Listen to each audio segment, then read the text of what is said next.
Hallelujah, praise Lord. मेरे प्रभु का एक बार फिर हम धन्यवाद देंगे कि एक बार फिर खुदावन ने एक और मुबारक दिन, एक और मुबारक शाम हमें दी। एक लंबे समय के बाद प्रभु ने फजल किया कि आज उसकी सभा इस घर पर लगने पाए, और ये सब कुछ मेरे प्रिय खुदावन की ओर से होता है। इसमें किसी मनुष्य की योजनाएं और किसी मनुष्य की कल्पनाएं नहीं, परंतु प्रभु कहता है कि ये मेरी ओर से तुम्हें दिया गया है, ये उसकी ओर से चुना गया और निर्धारित किया गया समय। तो क्यों ना हम इस समय को बहुमूल्य जाने, इस अवसर को बहुमूल्य जाने, और प्रभु के वचन को सुनने और समझने के लिए जो बातें बीत गई, जो बातें हो गई, उससे अब आगे बढ़े। क्योंकि पौलुस का वचन कहता है कि आगे बढ़ना ही जीवन को पाना होता है। Praise the Lord. तो मेरे प्रियो, आइए हम प्रभु की स्तुति और महिमा में चलेंगे, पहले प्रार्थना के जरिए, उसके बाद हम गीत में जाएंगे, और जिस किसी की कोई गवाही है तो वो दे सकता है, और उसके बाद हम प्रभु के वचन की ओर बढ़ेंगे। Praise the Lord. मेरा निवेदन है घर का में कोई भी सदस्य प्रार्थना में गवाही करे।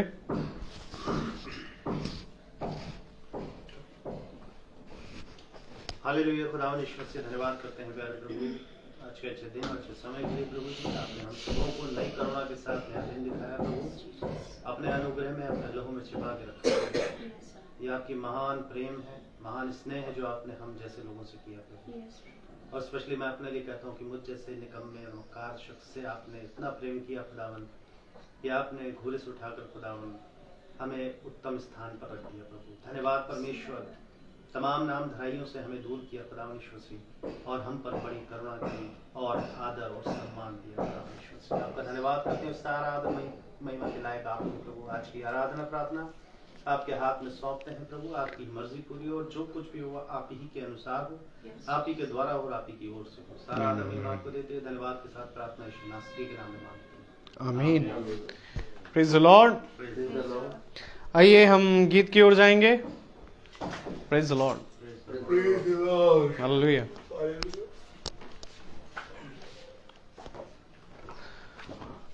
क्यों ना जब प्रभु ने फजल किया कि एक बार फिर वो हमसे बातें करे, एक बार फिर उसने हमें आज जीवितों की धरती पर जीवित रखा। क्योंकि प्रभु का वचन कहता है मेरे प्रभु कि खुदावन एक आत्मा है, और वो ऐसे ही आराधकों को ढूंढता है जो आत्मा और सच्चाई से उसकी आराधना करें। आमीन।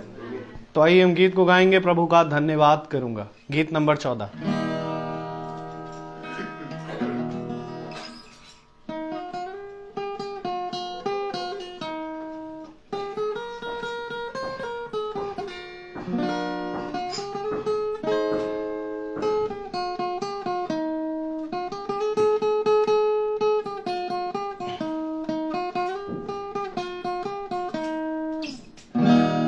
प्रभु का धन्यवाद करूंगा, उसकी संगति में सदा रहूंगा।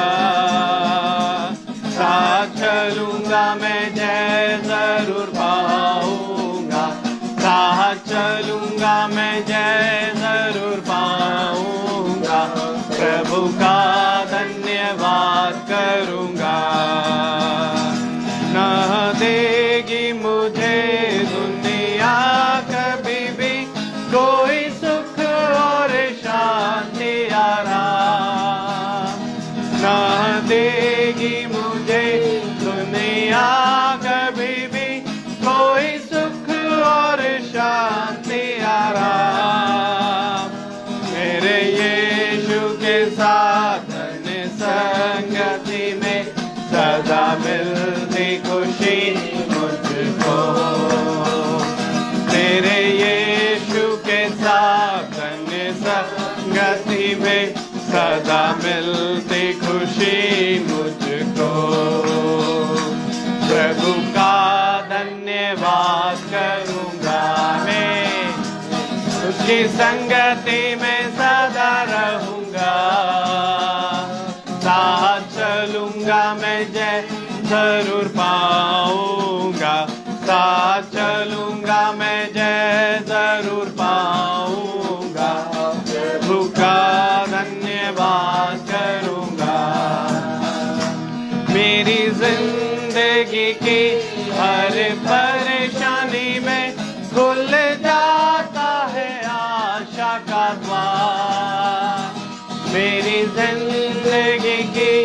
हर परेशानी में खुल जाता है आशा का द्वार। कभी ना हटूंगा, कभी ना डरूंगा, चाहे जान भी देना पड़े। कभी ना हटूंगा, कभी ना डरूंगा, चाहे जान भी देना पड़े। मैं प्रभु का धन्यवाद करूंगा, उसकी संगति में सदा रहूंगा। साथ चलूंगा मैं, जय जरूर पाऊंगा। साथ चलूंगा मैं, जय जरूर पाऊंगा। प्रभु का धन्यवाद करूंगा। कितना अच्छा है वो, कितना धन्य है वो, यीशु ही मेरे जीवन का साथी। कितना अच्छा है वो, कितना धन्य है वो, यीशु ही मेरे जीवन का साथी। मेरी जरूरतों को पूरी करता है वो, कोई घटी नहीं मुझको। जरूरतों को पूरी करता है वो, कोई घटी नहीं मुझको। प्रभु का धन्यवाद करूंगा, उसकी संगति में सदा रहूंगा। साथ चलूंगा मैं, जय जरूर पाऊंगा। साथ चलूंगा मैं, जय जरूर पाऊंगा। प्रभु का धन्यवाद करूंगा। Praise the Lord. प्रभु का धन्यवाद करूंगा, उसकी संगति में सदा रहूंगा। साथ चलूंगा तो जय पाऊंगा। आमीन। क्योंकि मेरे प्रियो, ये जय पाना है क्या कि खुदावन ने हम जैसे निकम्मों से, हम जैसे तुच्छों से, जब हम बैरी ही की दशा में थे, उसने हमसे प्रेम किया। और जब आज हम उसका नाम लेते हैं, विश्वास करते हैं कि वो खुदा हमारे लिए जीवित है, यही तो है जो हम उसके नाम में जय पा पाते हैं। आमीन, आमीन। आइए अब हम गवाहियों की ओर बढ़ेंगे।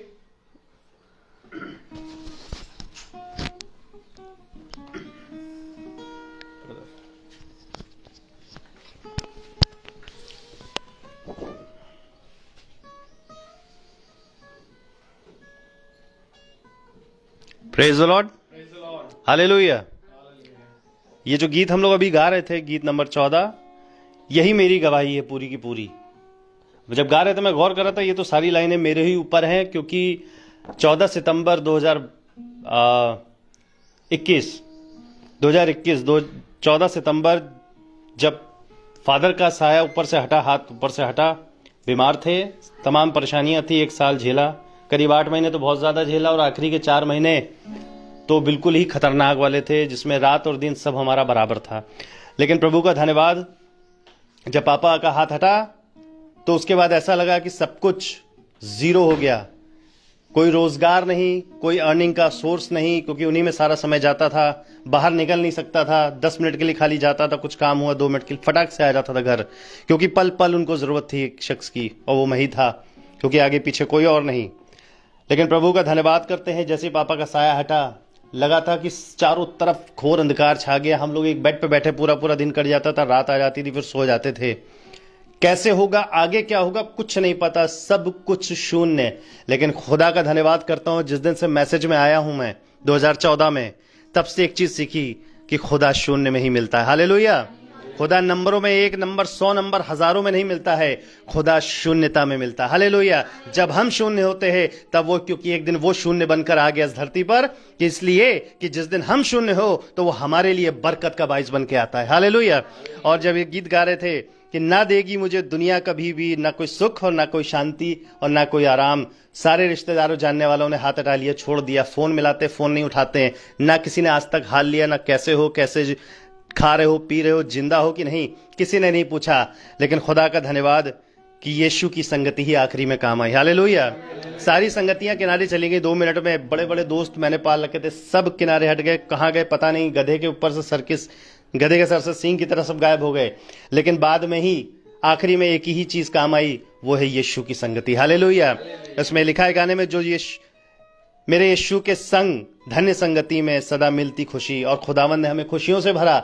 1 महीना नहीं बीता था, पूरा 14 तारीख भी नहीं लगी थी, 11 तारीख थी। खुदा ने मुझे वापस अपनी खोई हुई क्लिनिक वापस लौटा दी। 7 साल पुरानी खोई हुई क्लिनिक, वो स्थान मुझे लौटाया। पर अब की बार जब स्थान लौटाया तो पहले मैं साइड में असिस्टेंट के तौर पर बैठता था, अब मेन चेयर पे खुदा ने बैठा दिया। हालेलुया। क्योंकि खुदा ने कहा है, मैंने तुम्हें पूंछ नहीं ठहराया है, मैंने तुमको सर ठहराया। हालेलुया। ये तभी होने पाया जब हम यीशु की संगति करते हैं। तो खुदा 0 से उठाकर कहां खड़ा कर देगा पता नहीं, 1 सेकंड में। हालेलुया। खुदावन ने सारी जरूरतों को हमारी पूरी की आखिरी लाइन यही है, मेरी जरूरतों को पूरी करता है वो, कोई घटी नहीं मुझको। लग रहा था कि सब कुछ अजीब सा हो जाएगा, खराब हो जाएगा। कैसे होगा? जब मीटिंग होगी तो हम लोग कैसे अरेंजमेंट करेंगे, कैसे अपने लोगों को बुलाएंगे कि हमारे घर में एक अच्छी मीटिंग हो। जैसे हम पहले पहुनाई करते थे, जैसे हम पहले आदर सत्कार करते थे, अब कैसे करेंगे? लेकिन खुदा ने कहीं से सर को झुकने नहीं दिया। हालेलुया। सब कुछ वैसे ही रखा है जैसे पहले होता था फादर के जमाने में, आज भी वैसे ही हो रहा है। हालेलुया। इसका सारा क्रेडिट मैं अपने यीशु मसीह को देता हूं, क्योंकि उन्हीं के द्वारा संभव हो सकता था और उन्होंने संभव करके दिखाया। और खुदा ने वापस खोया हुआ सम्मान, जो इज्जत मेरी खो चुकी थी, खुदा ने वो वापस फेर दी, बल्कि दुगना फेर दी। Praise the Lord.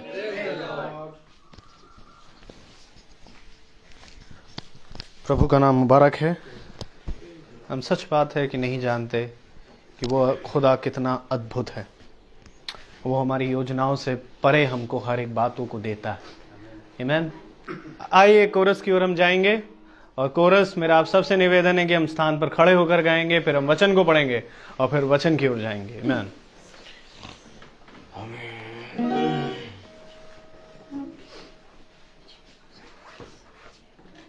Praise the Lord.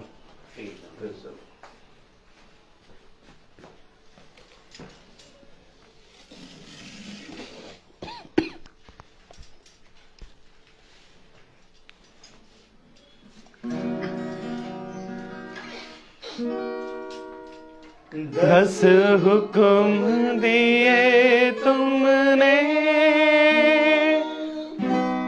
और उनको न मैं माना।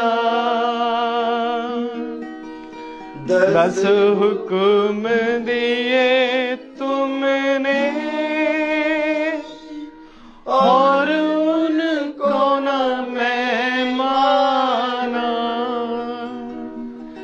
मैं पापी हूँ नरक का, प्रभु मुझको बचा लेना। जीवन के अंधेरे में प्रभु दीप जला देना। ढूंढन को कहा जाए, प्रभु राह दिखा देना। जीवन के अंधेरे में। Praise the Lord. आइए, जबकि हम खड़े हैं, हम वचन में से निकालेंगे यूहन्ना की पुस्तक और उसका 7वां अध्याय। Praise the Lord. यूहन्ना की पुस्तक, उसका 7वां अध्याय।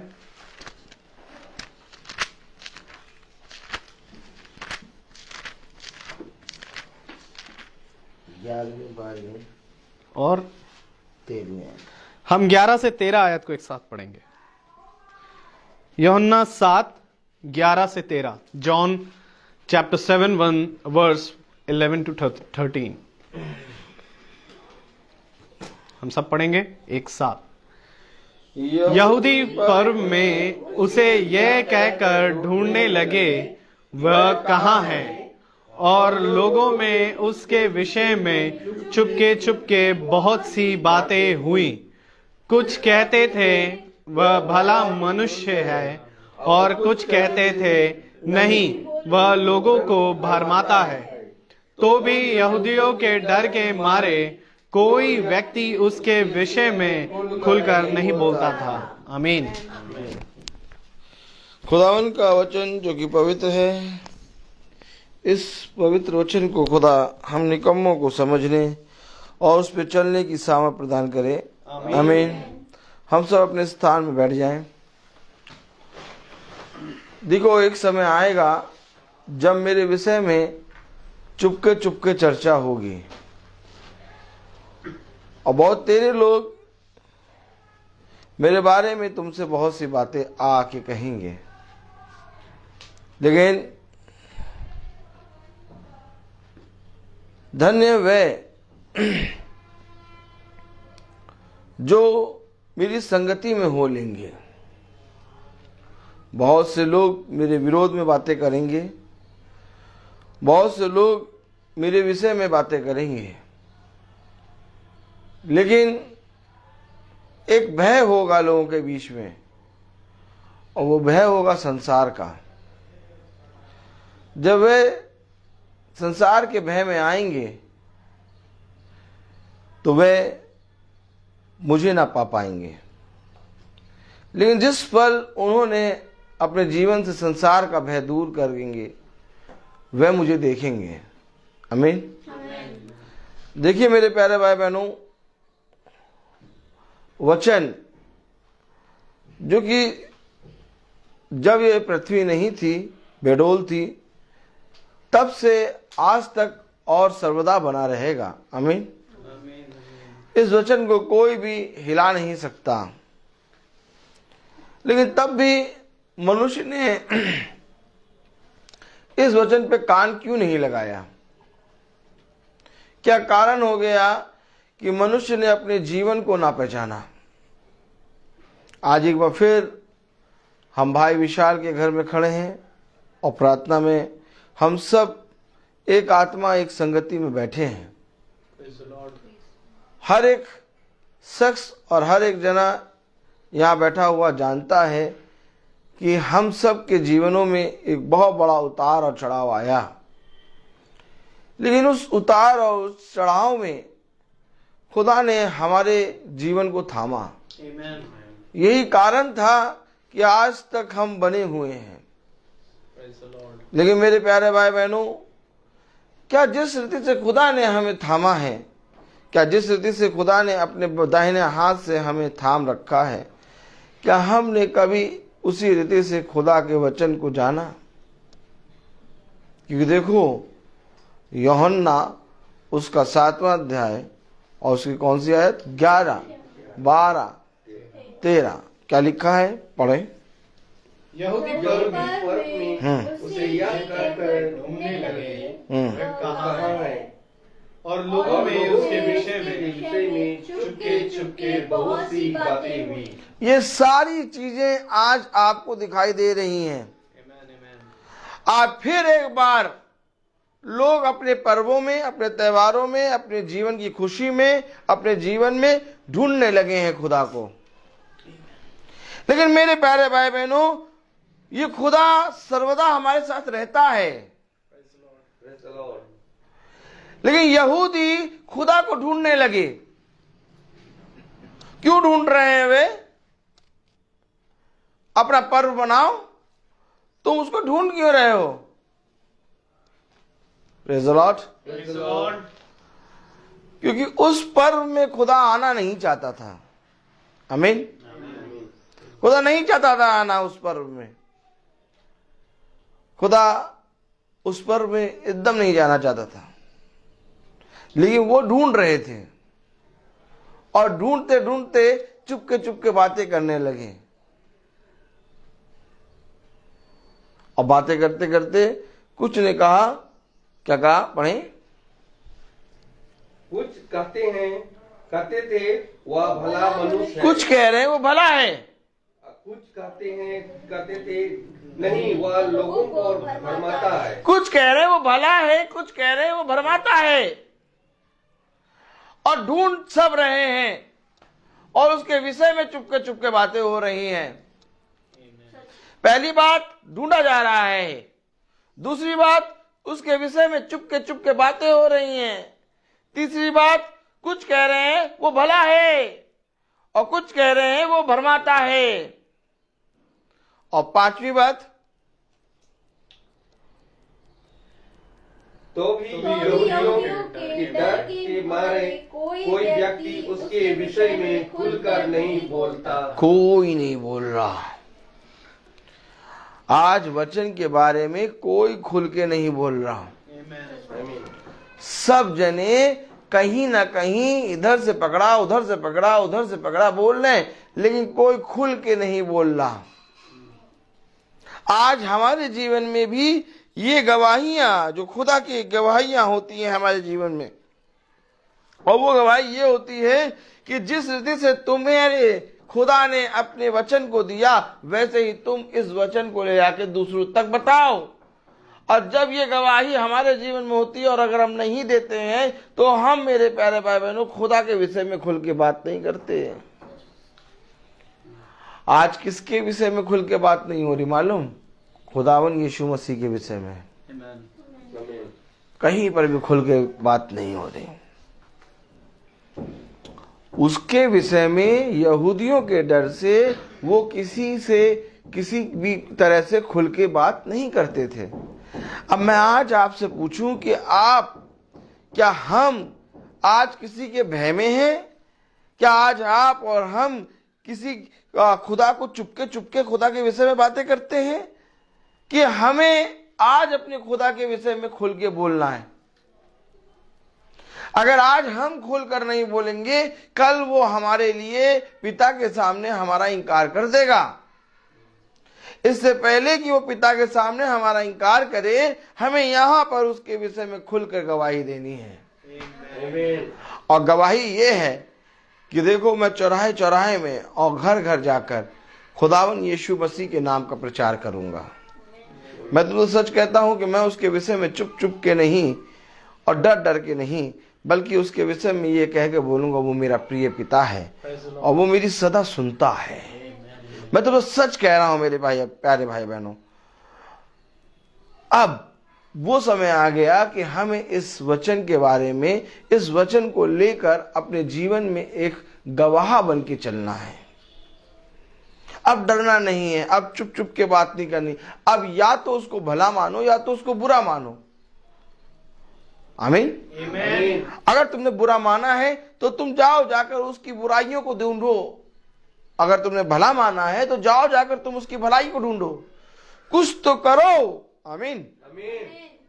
जिससे पता लगे कि तुम खुदा के विश्वास में बढ़ रहे हो। अगर उसने बुरा करा है तो जाओ जाके ढूंढो कि उसने क्या बुरा करा, क्योंकि इसी वचन में लिखा है, एक व्यक्ति ने कहा उसने अपने जीवन में कोई भी बुराई नहीं करी। सही बात है। वो निष्कलंक है।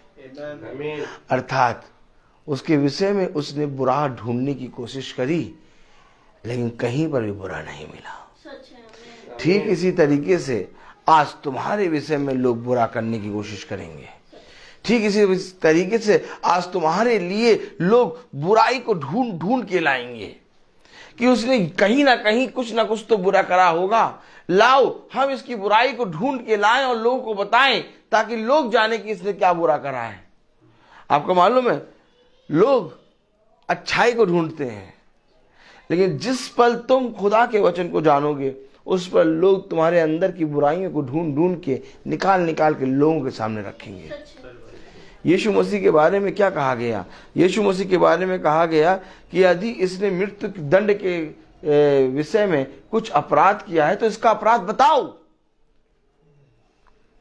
इसका अपराध बताओ कि तुमने इसको मृत्यु दंड के योग्य कैसे समझा दिया। तो उनके पास कुछ था नहीं बताने को। उन्होंने कहा इसने हमारे खुदा को पिता कह दिया। ये लीजिए, ये अपराध हो गया।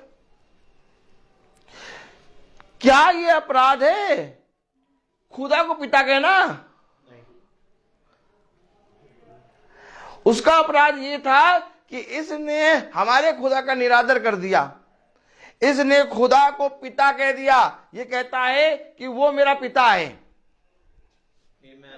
ये खुदावन यीशु मसीह का अपराध था। आज जो हम पिता कह के प्रार्थना करते हैं, ये यहूदियों ने कहा ये इसका अपराध है। क्या अपराध था? कि वो खुदा को, अपने पिता को अपना पिता कह रहा था। ठीक इसी तरीके से आज जब इस वचन को हम वचन कहेंगे तो लोग हमारे विरोध में कहेंगे। उनकी दृष्टि में इस वचन को बोलना पाप है और उनकी दृष्टि में इस वचन को चूमना पुण्य है। एक ऐसे संसार में आप रह रहे हैं, एक ऐसे संसार में रह रहे हैं कि वे खुदा से प्रार्थना करते थे लेकिन उसको अपना पिता नहीं मानते थे। जब यीशु मसीह आया, उसने कहा वो मेरा पिता है। यहां से उसने हमारा और खुदा का एक रिश्ता कायम करा। हमें रिश्तों के बारे में बताया। हमें बताया कि जब तुम इस वचन को पढ़ते हो, जब तुम इस वचन को सुनते हो, तो ये वचन तुम्हारा पिता बन जाता है। इसलिए मैं तुम्हें कभी अनाथ ना छोड़ूंगा। क्यों? आखिर उसने ये कहा कि मैं तुम्हें कभी अनाथ ना छोड़ूंगा। अरे कुछ तो बुरा बताओ उसके विषय में, कुछ तो ऐसी बात बताओ कि जाकर हम लोगों में फैला दें। आज जब आप वचन को पढ़ेंगे, आज जब आप वचन में चलेंगे, आज जब आप वचन में बैठेंगे, आज जब आप वचन में बढ़ेंगे, लोग आपके विरोध में इसी तरीके से बातें करेंगे। चुपके बातें करेंगे। कैसे बातें करेंगे? चुपके, आपके सामने नहीं। आपके सामने कुछ बातें नहीं करेंगे, चुपके बातें करेंगे। और क्या करेंगे? कुछ कहेंगे इसने भला करा है, कुछ क्या कहेंगे इसने बुरा करा है, और कुछ क्या करेंगे?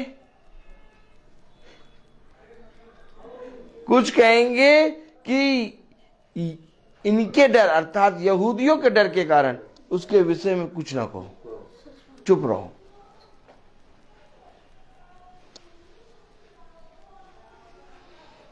Praise the Lord.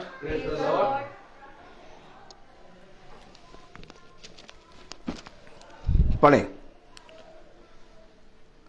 12वीं आयत। और लोगों में उसके विषय में चुपके बहुत सी बातें हुई। कुछ कहते थे वह भला मनुष्य है, और कुछ कहते थे नहीं वह लोगों को भरमाता है। तो भी यहूदियों के डर के मारे कोई व्यक्ति उसके विषय में खुलकर नहीं बोलता था। जब पर्व के आधे दिन बीत गए तो यीशु मंदिर में जाकर उपदेश करने लगा। आमीन। जिसके विषय के बारे में बोल रहे थे, जिसके विषय के बारे में चुप थे, जिसके विषय के बारे में कहते इसके विषय में बातें ना करो, वो मंदिर में उपदेश देने लगा। आमीन। पढ़े। जब पर्व के आधे दिन बीत गए तो यीशु मंदिर में जाकर उपदेश करने लगा। तब यहूदियों ने चकित होकर कहा, इसे बिन पढ़े विद्या कैसे आ गई? ये देखिए, बता रहे हैं आपको, इसे बिन पढ़े विद्या कैसे आ गई। ये विद्या किसको कह रहे हैं? वचन को। कि जो वचन ये बता रहा है, इसने किसी से ट्रेनिंग तो ली नहीं, कहीं जाकर इसने उसाते हैं कोई उपाधि तो ली नहीं, किसी संस्था में जाकर ये वहां का पोप तो बना नहीं, तो इसको बिन पढ़े विद्या कैसे आ गई? इसका मतलब ये कि इसको किसने ये बात दी कि ये प्रभु के विषय में प्रचार करे। आमीन। आमीन।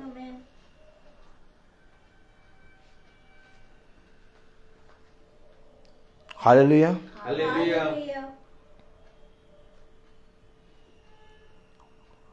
केवल पतरस के विषय में ये नहीं कहा गया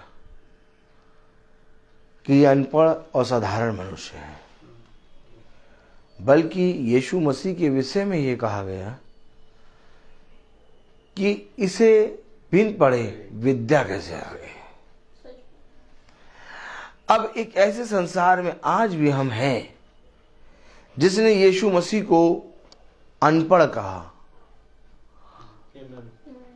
ये होता है, अगर आप गुप्त भाषा में देखें तो कहा जाएगा इस अनपढ़ को किसने विद्या दे दी। अब आप बताइए कि आप किसके साथ हैं? आप एक ऐसे संसार के साथ हैं जिसने सृष्टिकर्ता को कहा कि इसको बिन पढ़े विद्या कैसे आ गई, कि आप बिन पढ़े विद्या वाले के साथ हैं। Praise the Lord.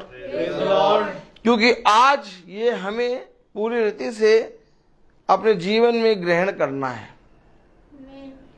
या तो हम बिन पढ़े विद्या वाले के साथ हैं, या तो हम उन बुद्धिमानों के साथ हैं जिन्होंने खुदा पे उंगली उठा दी।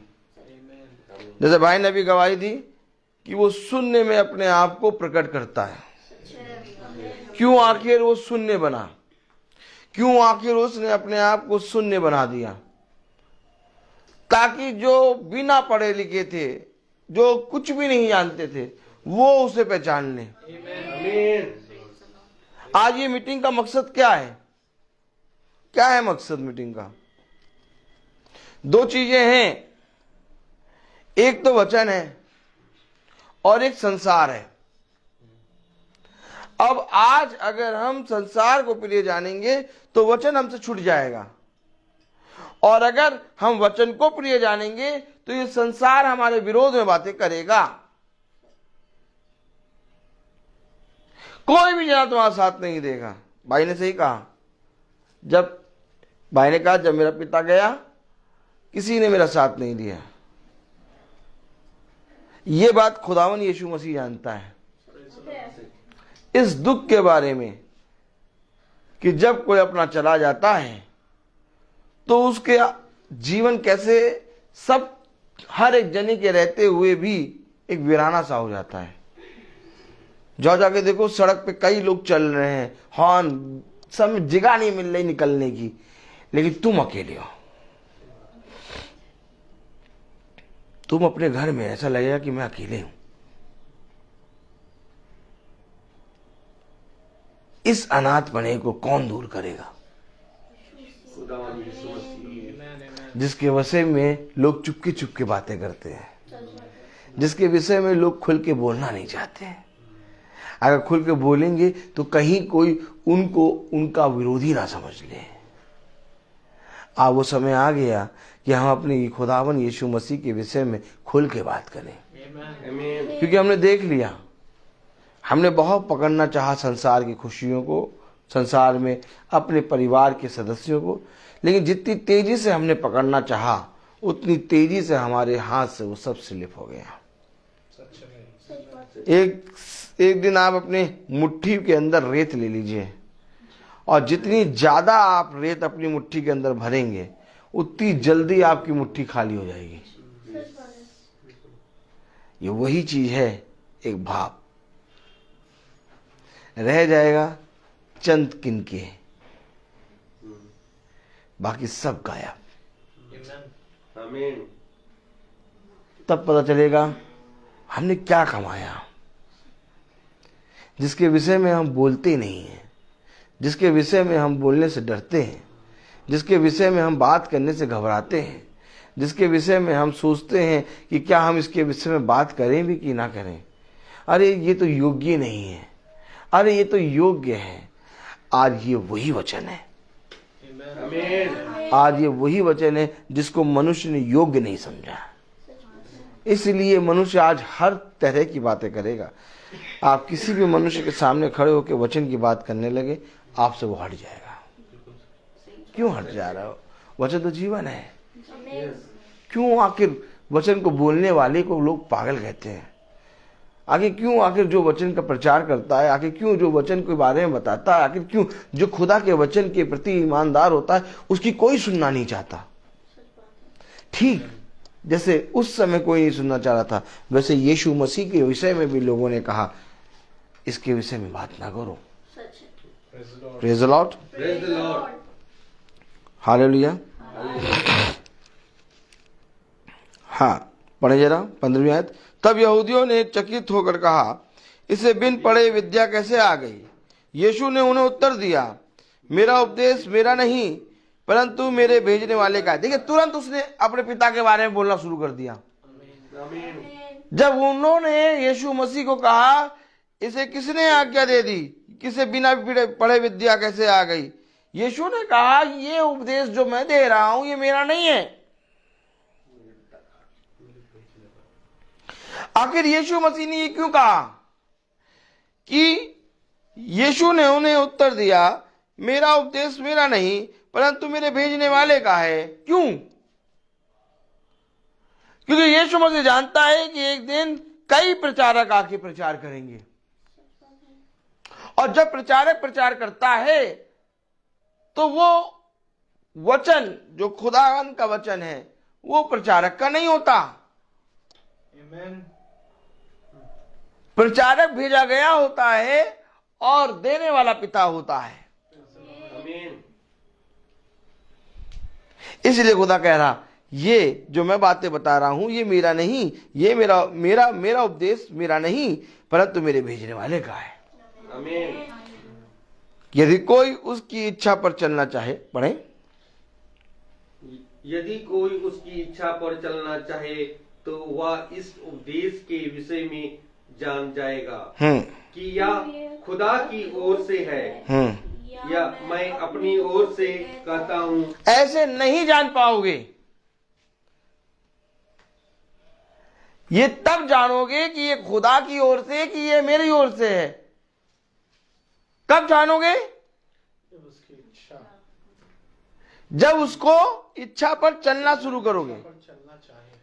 पढ़े जरा। यदि कोई उसकी इच्छा पर चलना चाहे तो वह इस उपदेश के विषय में जान जाएगा। अगर आप चलना चाहते हैं तो इस उपदेश के बारे में जानेंगे। अगर आप चलना ही नहीं चाहते तो इस उपदेश के बारे में जानेंगे नहीं कि इसे किसने भेजा, ये कौन आया, कौन नहीं आया। सच है। कौन चलना चाहेगा? कह रहा, अगर आप इस उपदेश के विषय में जानना चाहते हैं, अगर आप इस उपदेश में चलेंगे तो जान जाएंगे। आमीन। कब? यदि कोई इस उपदेश में चलना चाहे। तो चलना कौन चाहेगा? Praise the Lord. इस उपदेश के पीछे, Amen. मेरे पीछे नहीं। इस उपदेश में जो चलना चाहेगा वो जान जाएगा कि ये उपदेश मेरा है या पिता की ओर से। लेकिन जब तक कोई चलना नहीं चाहेगा वो नहीं जान पाएगा। अर्थात यहूदी लोग खुदा के उपदेश पे चलना नहीं चाह रहे थे, इसलिए वे उसके विरोध में बातें कर रहे थे। Amen. आज जो मीटिंग में नहीं चलता वो उसके विरोध में बात करता है। आज चाहे ये मीटिंग हो, चाहे भाई लोगों की कोई भी मीटिंग हो। आमीन। इस पूरे संसार में जहां जहां खुदा के लोग मीटिंग प्रार्थना सभा कर रहे हैं, उस प्रार्थना सभा में जब कोई नहीं चलना चाहता तब वो कहता है कि इसे किसने बता दिया कि ये इस तरह से विद्या दी, इसको किसने विद्या दे दी इस अनपढ़ को कि ये प्रभु का विचार करे। क्योंकि वो चलेंगे नहीं। आप जब चलेंगे तब आप खुदा के विषय में जानेंगे। आप जानेंगे कि किसने भेजा है। आज मनुष्य ने वचन को इसलिए नहीं जाना क्योंकि उसने चलना आरंभ नहीं किया। देखिए, जितने लोग यीशु मसीह के विरोध में बातें करते थे उन्होंने कभी भी यीशु मसीह के पीछे नहीं चले। यीशु मसीह के पीछे चले उसके शिष्य, Amen. और जो यीशु मसीह के पीछे चले उन्होंने कभी भी यीशु मसीह के विरोध में बातें नहीं करी। विरोध में बातें कौन करने लगा? वह 70। Praise the Lord. Praise the Lord. Hallelujah.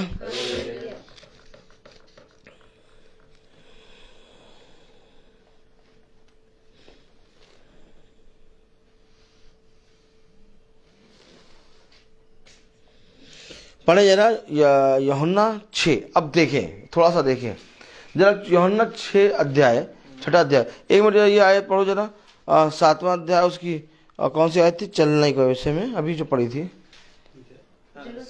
17वीं। यदि कोई उसकी इच्छा पर चलना चाहे यदि कोई उसकी इच्छा पर चलना चाहे तो वह इस विषय में जान जाएगा। तो वो इस उपदेश के विषय में जान जाए। फिर समझें आप, यदि कोई इस उपदेश में चलना चाहे, आमीन, तो वो इस उपदेश के विषय में जान जाएगा। अब यूहन्ना उसका 6 अध्याय और उसकी 59 बातें वर्ष पढ़े। यूहन्ना 6:59 पढ़े। ये बातें उसने कफरनहूम में एक आराधनालय में उपदेश देते समय कही। अब वो उपदेश दे रहा है आमीन। और कह रहा है जो उपदेश में चलेगा वो जान जाएगा। अब आगे की तरफ देखें, आराधनालय में वो उपदेश दे रहा है। आमीन। आराधनालय में जब वो उपदेश दे रहा है तो वो बहुत सी बातें कह रहा है, लेकिन एक समय एक जगह पे उसने कहा जो जना इस उपदेश में चलेगा वो जान जाएगा कि इस उपदेश में, ये उपदेश मेरा है या मेरे भेजने वाले पिता का, आमीन। मेरे भेजने वाले का है। तो जब आराधनालय में वो उपदेश दे रहा है, पढ़े फिर से 6 अध्याय उसकी 59 वर्ष। ये बातें उसने कफरनहूम के एक आराधनालय में उपदेश देते समय कही। ये उपदेश कहाँ दिया जाता है? आराधनालय में उपदेश दिया जाता है। तो केवल आराधनालय के अंदर उपदेश दिया जाता है क्या? फिर उपदेश दे रहा है। ये उपदेश का मतलब क्या है? Meeting, prayer meeting. आराधनालय के अंदर मीटिंग ले रहा है, मार्ग के किनारे मीटिंग ले रहा है, नाव पर मीटिंग ले रहा है? अभी आपने देखा कई लोग उसके विषय में, कहां पर? पर्व में। कहां पर है? पर्व में ढूंढ रहे हैं। अब तक का पर्व में क्या, पर्व में उपदेश दे रहा है क्या? अरे पर्व में उपदेश ना दो, पर्व में लगाओ लकड़ी की में आग, ढिम ढम ढम, और ले पिए पीना खाना शुरू। पर्व में उपदेश ना दो भैया।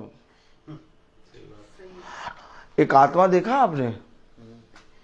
ऐसे देखो, ऐसे करो, ऐसे करो। एक आत्मा देखा आपने? वो आत्मा ऐसी होती है, सुनिए आप, कि जैसे 25 दिसंबर में 12 बजता है तो चाहे जितना भी जना कोई भी उपदेश दे रहा हो वो उसको छोड़ देगा, जाएगा पहले एक बम का गोला दबाएगा। सही बात है। अच्छा ये बताइए, पर्व में उपदेश क्यों दे रहे हो प्रभु? अब खाने पीने का समय आ गया, पर्व मनाने दो। पर्व में उपदेश दे रहा है। क्यों दे रहा है उपदेश पर्व में? क्योंकि खुदा की दृष्टि में उपदेश पर्व है, और मनुष्य की दृष्टि में कौन? देखिए, अरे आइए देखिए क्या खुदा कहता है। Praise the Lord, praise the Lord.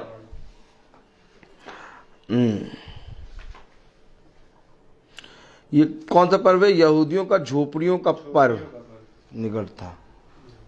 ये झोपड़ियों का पर्व है।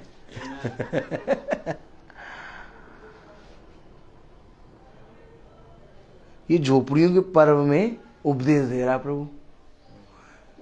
आज भी लोग पर्व और लोग उस आते हैं, हर्ष उल्लास मनाने में जुटे हैं, और एक उपदेश, एक समय का संदेश आज भी प्रभु दे रहा है। अब जो जना उस उपदेश पे कान लगा रहा है, कह रहा नहीं नहीं पर्व हमारे लिए ये उपदेश है, वो जीवन पालेगा।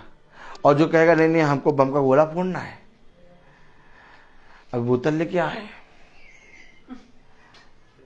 बोतल तोड़ेंगे। अब चर्च में चाहे जितना अच्छा हम समरण से वो वचन चल रहा हो, आप देखे होंगे 12 बजे करेक्ट बम फूटता, फाड़ फूड़ धूम धाम। अरे आराधनालय में वचन चल रहा है, सबको वचन क्या है में बैठना चाहिए था। ये कौन है जो धार धूम धूम धाम कर रहे हैं? ये वही आत्मा है जो उपदेश को नहीं सुनती, जो पर्व को पर्व करके मनाती है। उसके लिए उपदेश पर्व नहीं है। आज मीटिंगें क्यों बंद है? क्योंकि मीटिंग पर्व नहीं है। पर्व क्या है? क्रिसमस। मीटिंग पर्व नहीं है। पर्व क्या है? Good Friday. मीटिंग पर्व नहीं है। पर्व क्या है? ईस्टर। मीटिंग पर्व नहीं है। पर्व क्या है? Women's day. मीटिंग पर्व नहीं है। पर्व क्या है? 40 दिन उपवास का पर्व, ये भी पर्व है। मीटिंग पर्व नहीं है। पर्व क्या है? पर्व क्या है? पर्व भैया आज एक पर्व है। क्या पर्व है? पर्व ये है भैया क्यों कहते हैं आज फादर्स डे।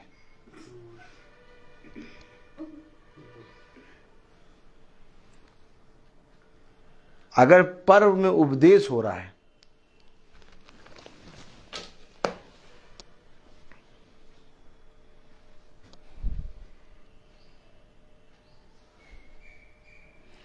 अगर खुदा पर्व में उपदेश दे रहा है, तो अब तुम मुझे बताओ कि एक तो पर्व है और एक उपदेश उसमें हो रहा है। तुम्हारी दृष्टि में पर्व क्या है? उपदेश। झोपड़ियों का पर्व है और सब उसे ढूंढ रहे हैं और सब चुपके चुपके बातें कर रहे हैं। और कोई कह रहा वो भला करता है, तो कोई कह रहा भला अल्लाह कुछ नहीं करता, उसके बगल में खड़ा होकर भरमा देगा। तुम दो संडे उसके बगल में खड़े हो जाओ, देखो तुम भी उसके साथ हो जाओ। मालूम है उनको सबको ऐसा लगता है कि इसके बगल में एक बार कोई चला गया तो वो उसका ही हो जाएगा। जैसे पता नहीं खुदा के अंदर या मेरे अंदर या तो किसी के अंदर एक ऐसी चक्कर घिन्नी है, भाई मैं तो कुछ करता ही नहीं हूं। मैं आपको सच कह रहा हूं कि जैसे ऐसा लगता है कि वो भरमा रहा है। देखो एकदम साफ शब्द लिखा है, वो भरमाता है। और ऐसा भरमाता है कि एक दिन तुम उसके साथ हो लो तो देखो तुम फिर वहीं नजर आओगे। तो भैया मैं भी कहूं कि ऐसा भरमाना वाला बहुत अच्छा है, जिसके पास एक ही दिन जाओ और उसके साथ हो लो। आमीन। है? अरे तुम भी भरमाने वाले बन जाओ, है? जीवन भर चिल्लाते रहते हो मेरा बच्चा मेरी बात नहीं सुनता है। जाके उस भरमाने वाले से पूछ लो कि तुम ऐसा क्या करते हो कि कैसा भी आदमी आए तुम्हारे पास तुम्हारे साथ हो लेता है। और हम बचपने से बच्चे को मार मार के कह रहे कि हमारे साथ हो लो, नहीं हो रहा। तो जाओ इस भरमाने वाले से पूछ तो लो करा क्या इसने।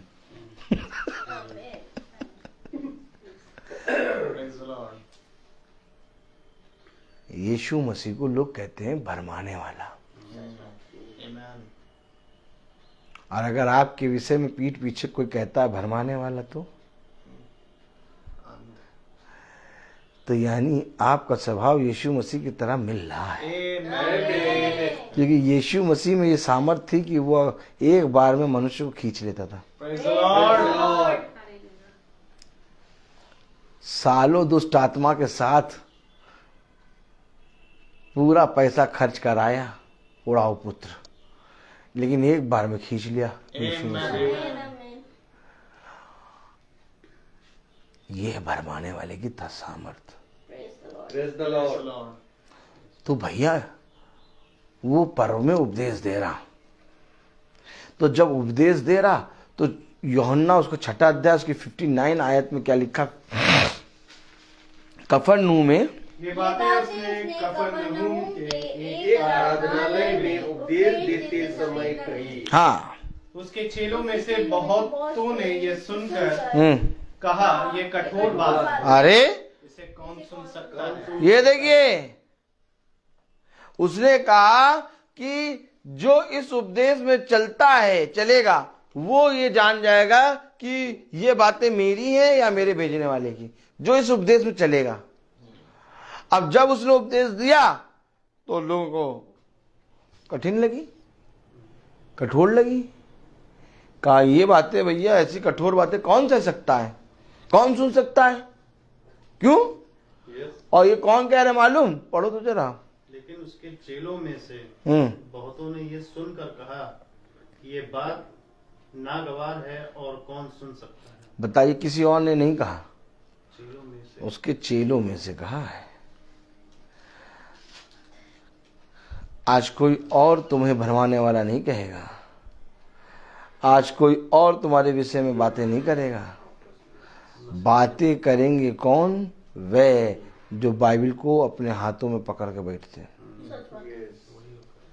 वो लोग कहेंगे ये भरमाता है, वो लोग कहेंगे ये कुछ बुरा करता है, वो लोग कहेंगे ये कुछ भला करता है, वो लोग कहेंगे इसके विषय में बात करना ही बेकार है। कौन कह रहा? उसके चेले। अब बताइए आप, इस उपदेश के साथ जो चलेगा वो ये जान जाएगा कि ये बातें मेरी ओर से हैं कि मेरे भेजने वाले की ओर से हैं। अब इस उपदेश में कोई चलना नहीं चाहता, अर्थात उपदेश यानी कोई जना मीटिंग कराना नहीं चाहता। अरे छोड़ो,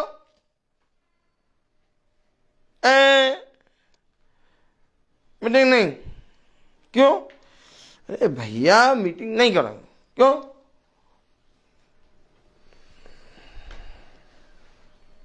कठोर बातें हैं, कौन सह सकता है? ओहो, कठोर बातें कौन सह सकता है? वो कह रहा है जो इस उपदेश में चलेगा वो जानेगा कि ये बातें मेरी हैं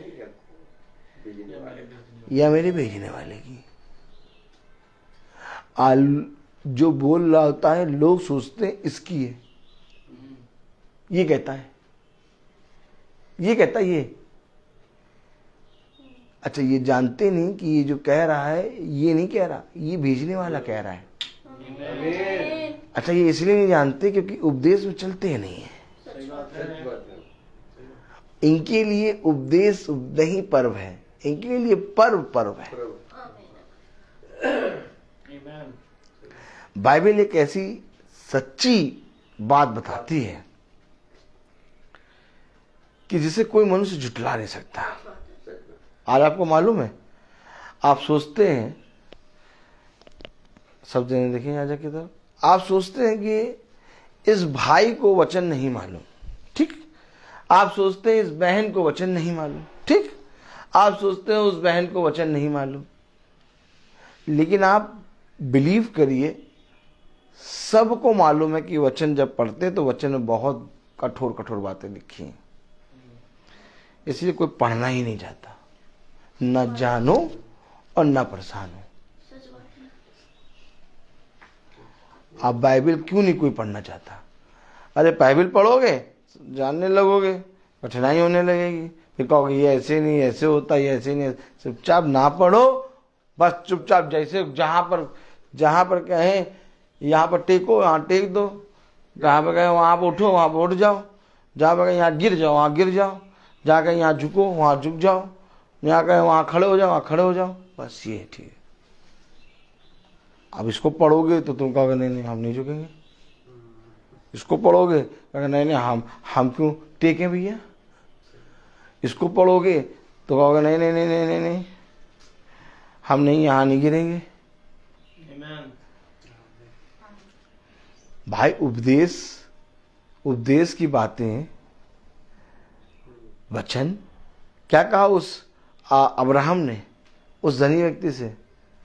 उनके पास व्यवस्था की बातें हैं। जब वो उस व्यवस्था की बातों को नहीं मानते, जब वो मूसा और एलिया की नहीं सुनते, तो हमारी तुम्हारी क्या सुनेंगे? अर्थात ये वचन जिसके पास घर पे रखा है, जिस तरह से आकाश और पृथ्वी साक्षी हैं, वैसे ये वचन चीख चीख की गवाही देगा कि मैं इसके घर में था लेकिन इसने मुझे कभी जानने की कोशिश ना की। ये वचन वचन आपके घर में आने का मतलब ये है कि अब इसको पढ़ो, इसको जानो। यानी कि तुम्हारा लेखा इस वचन से होगा। ये जरूरी नहीं कि कोई जाए और बताए। तुम्हारे पास अगर वचन की पुस्तक है तो उसने कहा इस पुस्तक में तूने क्यों नहीं पढ़ा, इस पुस्तक में तूने क्यों नहीं देखा? उनके शिष्य, उसके शिष्य क्या कहने लगे? ये कठोर बात है, पढ़े जरा। इसलिए उसके चेलों में से बहुतों ने ये सुनकर कहा, ये बात नागवार है, इसे कौन से नागवार, कोई ग्रहण नहीं करेगा इसे। भैया ये भैया, हाँ, इनके उपदेश में कोई नहीं बैठ सकता। उपदेश देने खड़े होंगे तो ऐसा लगेगा कि जैसे काट रहे हैं। नागवार है। बहुत तेरे लोग तो मीटिंग के बीच में उठ के चले जाते हैं। क्यों चले जाते हैं? नागवार। कभी आपने देखा होगा मीटिंग में प्रचार चल रहा है, इतना कट्टर चल रहा है, देहधारी बन के, दो धारी तलवार के साथ लोग उठ के भाग जा रहे हैं।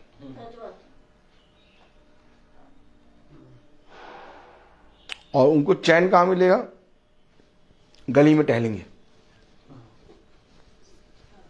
और जब मैसेज खत्म होगा तब आ जाएगा, हाँ, बैठ नहीं पाएंगे मैसेज में। सही बात है। नागवार, क्योंकि इसमें सामर्थ्य है। अगर उन्होंने उसको सह लिया, उनका उद्धार हो जाएगा। वो भरमाने वाले के साथ हो लेंगे।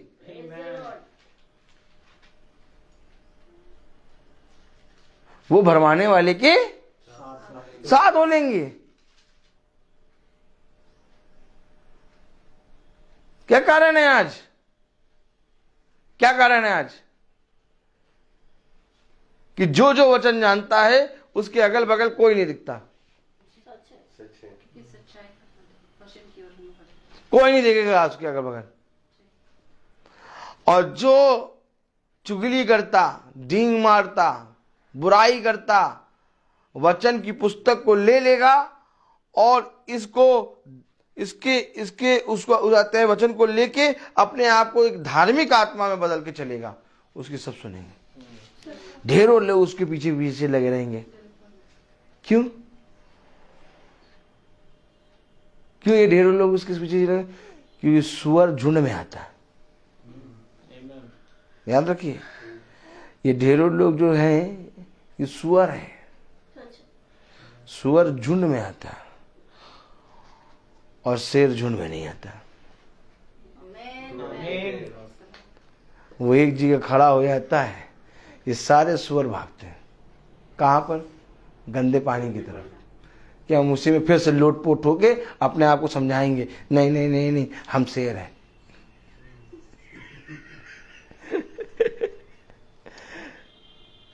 लेकिन जहां सामने देख लिया शेर को, वहां कहेंगे इसके पास ना जाओ। क्यों? भरमाता है।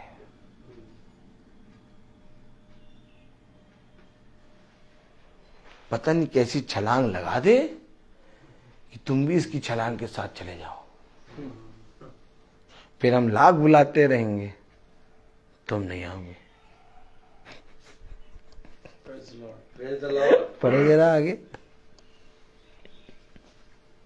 यीशु ने अपने मन में यह जानकर कि मेरे चेले आपस में इस बात पर कुड़कुड़ाते हैं। आपको मैं बता दूं, जो जना इस उपदेश में चलेगा, फिर समझो, वचन को समझो, जो जना इस उपदेश में चलेगा वो ये जान जाएगा कि ये उपदेश मेरा नहीं बल्कि मेरे भेजने वाले का है। ठीक इसी रीति से जो उपदेश में चल रहा है वो दूर से ही बता देता है कि कौन मेरे विषय में और मेरे विरोध में बातें कर रहा है। उसको ये नहीं जानना कि ये मेरे विरोध में है कि नहीं, वो दूर से बताएगा। यीशु मसीह ने देखो मन में ये जान लिया कि ये मेरे विरोध में बातें कर रहा है। ठीक इसी तरीके से सेम यही आत्मा खुदा के वचन में चलने वालों को मिलती है। आमीन। आप उनसे कहीं पर भी नहीं कहेंगे कि आप बेकार हैं, गंदे, लेकिन उनको मालूम हो जाएगा, जो खुदा के वचन में चलते हैं ना, उनको मालूम हो जाएगा। क्या मालूम हो जाएगा? संदेह की आत्मा। कौन सी आत्मा? यीशु मसीह ने क्या जान लिया? इनके अंदर संदेह है। पढ़े जरा। उनसे पूछा, क्या इस बात से तुम्हें ठोकर लगती है? यदि तुम मनुष्य के पुत्र को जहाँ वह पहले था वहां ऊपर जाते देखोगे तो क्या होगा। आत्मा तो जीवनदायक है, शरीर से कुछ लाभ नहीं। जो बातें मैंने तुमसे कही है वे आत्मा है और जीवन भी है। आमीन। आमीन। शरीर से कुछ लाभ नहीं, जो बातें मैंने तुमसे कही वो आत्मा है आत्मा है और जीवन भी। जीवनदायक है। अब जो इस उपदेश में चलेगा वो ये जान जाएगा कि ये उपदेश नहीं बल्कि आत्मा है। आत्मा है। ये उपदेश नहीं बल्कि जीवन है। इसलिए वो इस उपदेश में, इस जीवन में, इस मीटिंग में बना रहेगा। आमीन। जो इस उपदेश में चलेगा वो ये जान जाएगा कि ये आत्मा है आमीन। और ये आत्मा के साथ जीवन भी है। जीवन भी है। मैं आपको सच कह रहा हूं मेरे प्यारे भाई बहनों, लोग जीवन की बातें तो करते हैं लेकिन उपदेश को ग्रहण नहीं करते।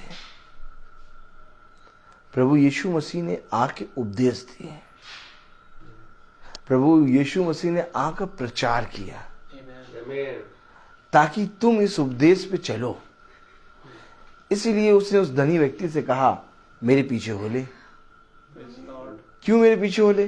क्योंकि जो इस उपदेश में चलेगा वो जान जाएगा कि ये बातें मेरी हैं या मेरे बेचने वाले की। क्योंकि बिना इस उपदेश में चले तुम कभी मुझे नहीं जान सकते। एक आयत पढ़ें, यूहन्ना उसका 7वां अध्याय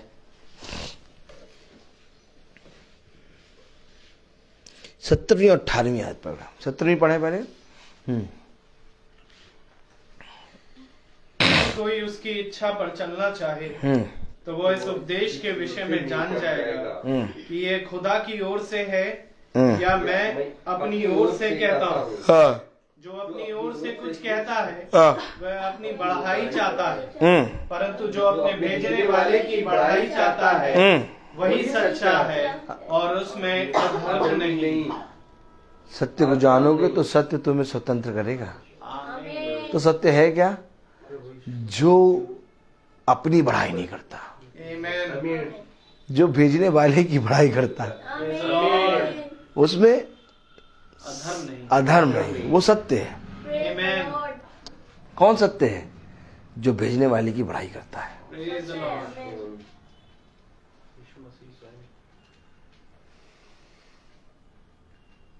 जो अपनी बढ़ाई नहीं करता, जो भेजने वाले की बढ़ाई करता है।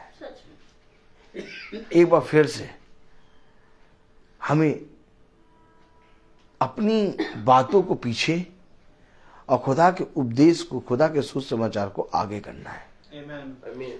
कहीं ना कहीं इस दौड़ में हम आगे निकल गए और हमारे जीवन से जो खुदा के उपदेश होने थे वो पीछे हो गए। इसलिए खुदा कहता है कि देखो, दौड़ में तो दौड़ते सब हैं, परंतु इनाम उसी को मिलता है जो जीतता है। आमीन। और जयवंत वाली जगह पर केवल यीशु मसीह है। Praise the Lord. और जब तक हमने अपने जीवन में यीशु मसीह को आगे नहीं किया, हमारा दौड़ना व्यर्थ हो जाएगा। Amen. काश ये होता कि ये उपदेश हमारे आगे होते और हम इसके पीछे होते, Praise the Lord. Praise the Lord. एकदम सही मार्ग पर पहुंचते। Praise the Lord. आज भी हम सब के जीवन में कोई देरी नहीं हुई। आज भी हम अपने मन पापों से मन फिरा के खुदावंद यीशु मसीह के उपदेश, उसके वचन में, उसके वचन को आगे रख के चले तो देखो आज तुम उद्धार पा जाओगे। आमीन। क्योंकि जिस पल हमने उसके उपदेश को आगे रखा उस पल हम अपनी बातें नहीं करेंगे, हम अपने भेजने वाले की बातें करेंगे। Amen. आमीन। इसलिए मेरे जीवन से मैं चाहे गिरूं, चाहे मरूं, चाहे कुछ करूं, लेकिन मेरे जीवन से खुदा को आदर और महिमा मिले। Praise the Lord. खुदा को आदर और महिमा तब मिलती है जब तुम घटते हो और खुदा बढ़ता है। खुदा तुम्हें हर एक उस स्थान पे रखेगा। अब फिर सुनो, खुदा तुम्हें हर एक उस स्थान पे रखेगा जहां पर हर एक आदमी तुम्हें आके परखेगा। कभी भी आप देखिए दुनिया में, देखिए लोगों को, लोग बहुत अच्छे से चलते हैं, खाते हैं, पीते हैं, कोई उनको परखता नहीं, कोई नहीं परखता, चाहे कुछ भी करो, कोई तुम्हारे जीवन को जानना नहीं चाहेगा। लेकिन जो खुदा के वचन का प्रचार करते हैं, जो खुदा के वचन को जानते हैं और उसके वचन को साक्षी मान के चलते हैं, एक छोटा सा बच्चा और एक जवान और एक बूढ़ा, हर आयु का आदमी उसको परखता है। तुम जहां जहां जाओगे तुमको परखेंगे लोग, और परखने के कारण तुम्हें अच्छा नहीं लगेगा। तुम कहोगे भैया यार सब तो चल फिर रहे हैं, ये मेरे ही विषय, मेरे ही बारे में क्यों बोलते रहते हैं, ये मुझे काय परख रहे? क्योंकि तुम्हारे अंदर एक धन है जो तुम्हें लोगों से अलग करता है। क्योंकि जब कोई तुमको परखता है तो तुम्हें परखने के कारण उसको यीशु नजर आता है। कहीं ना कहीं उसके जीवन में यीशु नहीं है, इसलिए खुदावन ने तुम्हारे अंदर अपने आप को रखा है। और जब वो तुम्हें देखता है तो तुम अद्भुत दिखते हो, और वो तुम्हें फिर देख के चौकसी करता है कि देखे ये कैसा है, ये सच में ऐसा है कि नहीं। जब वो परखता है तो परखते परखते परखते परखते एक दिन उसी के साथ हो लेता है। आमीन। ये मीटिंग इसी रीति से आगे बढ़ी है। यही कारण है कि ये मीटिंग रोज होती है। लोगों ने सालों से परखा, लोगों ने सालों से देखा कि क्या जो ये कहता है। तब लोगों ने, किसी ने कभी ठोका, किसी ने कभी बजाया, ठोक बजा के जब देखा, हाँ जो कहता है ये ठीक है। इसी कारण, यही कारण है कि आज ये मीटिंग बढ़ती जा रही है। Praise the Lord. क्योंकि इस मीटिंग को बढ़ाने वाला मैं नहीं, फिर मैं कह रहा हूं, इस मीटिंग को बढ़ाने वाले हम सब नहीं, बल्कि इस मीटिंग को बढ़ाने वाला वो है जिसने हमें भेजा है। और भेजने वाला हमारा खुदावंद यीशु मसीह। मैं बोलता बहुत हूँ, हर एक चीज का समय होता है। तो आइए हम प्रार्थना में चलेंगे, और मेरा निवेदन है भाई सैमुअल प्रार्थना में अगुवाई करें। God bless you brother. God bless you brother. आइए हम प्रार्थना में चलें, अपनी आंखों को बंद करेंगे। जीवन के बानी हमारे महान जीवित अनुग्रहकारी खुदावंद यीशु मसीह, बड़ा धन्यवादित हैं प्यार प्रभु, इन अद्भुत बातों को, इन अद्भुत भेदों को हमें समझाने के लिए खुदा।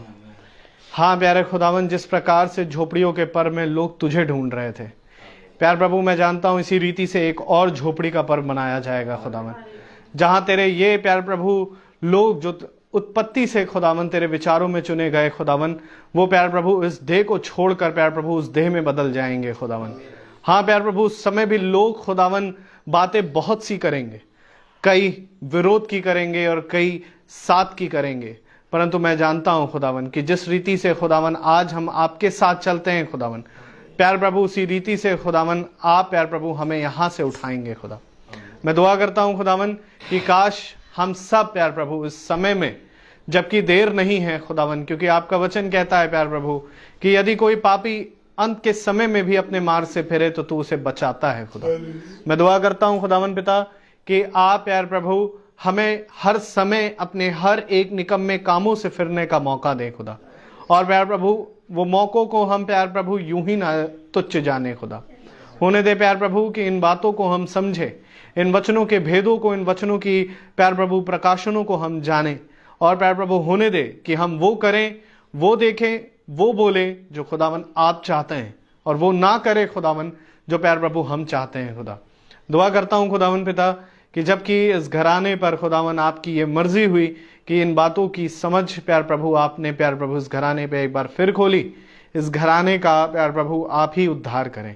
हर अंधकार और घटी से खुदावन आप इन्हें बचाएं प्यार प्रभु। जो बातें बीत गई खुदावन उससे अब आगे बढ़ना है, और प्यार प्रभु एक बार फिर प्यार प्रभु हमें निशाने की ओर दौड़ना है खुदावन, क्योंकि तेरा वचन हमें यही कहता है खुदा कि प्यार प्रभु जी जब तक हम जीवित हैं और जब तक यहोवा मिल सकता है हम उसकी खोज में लगे रहें। मैं दुआ करता हूं हमें से हर एक जना तुझे प्रतिदिन ढूंढने वाला, तेरे वचन में बढ़ने वाला और संसार में नहीं परंतु खुदावन तुझे अपने जीवन में आगे रखने वाला बन सके। क्योंकि प्यारे प्रभु ये बात सत्य है खुदा कि हम कहीं ना कहीं आगे दौड़ करके चले जाते हैं खुदा, और आज जरूरी है कि हमें फिरना है प्यारे प्रभु। क्योंकि प्यारे प्रभु जब हम फिरेंगे खुदावन, मैं जानता हूं खुदा कि तू आज भी प्यारे प्रभु अपनी उस एक खोई हुई भेड़ों का इंतजार करता है खुदा, और उसके लिए प्यारे प्रभु तू अपनी बाहें पसार कर खुदावन उसका स्वागत करता है खुदावन। मैं दुआ करता हूं एक एक भेड़ जो खुदावन कहीं खो गई तेरे राज्य में एक बार फिर इकट्ठा किए जाएं प्यारे प्रभु। प्यारे प्रभु हम सब वो गेहूं के दाने बने जो इस कटनी के समय में खुदावन तेरे राज्य के लिए इकट्ठे किए जाएं, और उन भूसियों से खुदावन हम अलग होने पाए खुदावन, जिस पर प्यारे प्रभु एक समय है कि आग लगाई जाएगी खुदा। मैं दुआ करता हूं खुदावन कि हम सब ऐसे ही तेरे वचन में एकजुट होने पाए, एक मन होने पाए, एक विश्वास में बढ़ने पाए खुदावन। और प्यारे प्रभु होने दे कि प्यारे प्रभु जितने भाई बहन यहाँ पर अपने घर को छोड़कर आए प्यारे प्रभु, मेरे घराने पर भाई डैनियल के और प्यारे प्रभु भाई रोहित के घराने पर बड़ी आशीष दें खुदावन। होने दे प्यारे प्रभु जितने भाई बहन फेसबुक के माध्यम से सुनते हैं उन पर भी आपकी दया, आपकी शिफा प्यारे प्रभु सदा बनी रहे खुदा। हमारे याजक को खुदावन आपके हाथ में सौंपते हैं, जैसा वो सेतमेत में वचन पाते हैं वैसे ही खुदावन ऐसे ही प्रतिदिन हमें इस वचन के माध्यम से चराने पाए, ताकि प्यारे प्रभु हम इस भाई में से खुदावन, इस भाई को नहीं परंतु इस भाई में से खुदावन तेरी आत्मा को प्रतिदिन देखें और उसके पीछे चलने पाए। हर एक बात के लिए तुझे धन्यवाद देते हैं खुदावन। धन्यवाद देते हैं खुदावन इस युग के प्यारे प्रभु सुसमाचार के लिए, संपूर्णता के लिए खुदावन। प्यारे प्रभु भाई इस युग के नबी के लिए खुदावन, जिसके माध्यम से हर बातों को खुदावन तूने हमें खोल कर समझाया। प्यारे प्रभु तेरा अनुग्रह आज ये हम पर बना है खुदावन, हम इस बात के लिए बड़े बड़े धन्यवाद देते हैं। हर एक बात के लिए तुझे धन्यवाद देते हुए दुआ विनती आपके बेटे प्रभु यीशु मसीह के नाम से होकर मांगते, दया से सुने और ग्रहण करें, आमीन। ऐ हमारे बाप आप जो आसमान में हैं, आपका नाम पाक माना जाए, आपकी बादशाहत आए वैसे जमीन पर भी पूरी हो। रोज की रोटी आज हमें बख्श दे, जिस प्रकार से हम अपने कसूरवारों को माफ करते हैं आप भी हमारे कसूरों को माफ करें। आजमाइश को ना ढूंढने दे परंतु बादशाही को तो जलाल दे। अब हमारे खुदावन यीशु मसीह का फजल, खुदा बाप की मोहब्बत, पाक रूह की रिफाकत और शराकत हमें से हर एक विश्वासी जन के साथ अब से लेकर अनंत काल तक होती रहे, आमीन। धन्यवाद धन्यवाद धन्यवाद सारी आशीषों